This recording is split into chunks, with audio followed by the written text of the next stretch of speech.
Okay guys, good morning. No, this is Mr. Paul TV. So for today's content, we are in Barangay Lusaran, Cebu City. So gikan ta sa Compostela, kanang na si Owel dia.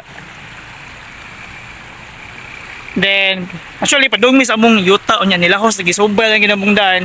Kaya according sa mga locals nga padung kuno ni sa Lusaran. So mao ginaabot mi. So no ni ilahang iconic bridge na sa babaw kanay I love Lusaran. Yeah, no? Katong crossing dito sa unahan sa Watong Y intersection, if mo right ka padung tog Danasan, Danau. Left mo ta lahos dire Lusaran. So awa guys. Nice kayo. I just don't know if naway mag-camping dire. Daat bang ba? Kuya, mo kung kuya. No, nindot kayo ang coin. As in, no, ay awa sa pa, din ay kabaw sa atbang.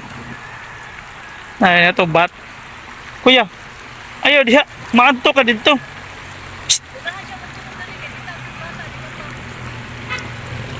Eh, ato mami dapat ikaw.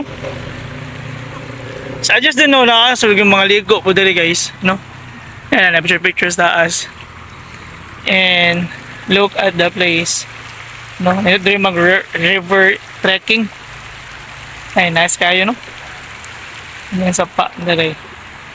Sa Barangay Lusaran. Kung OBR ko yung gusto ko, huwag bato. So, nice kayo, nice, no? Super niya mo dire. No? Nindot kayo view ang sapat na naumag, no?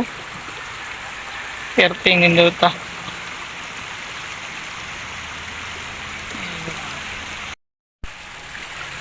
So guys, good afternoon. No? This is Mr. Paul TV. So kabantay mo sa akong leon na I love Lusaran, no? Natas Lusaran guys. And mo na akong leyo. Sapa, no?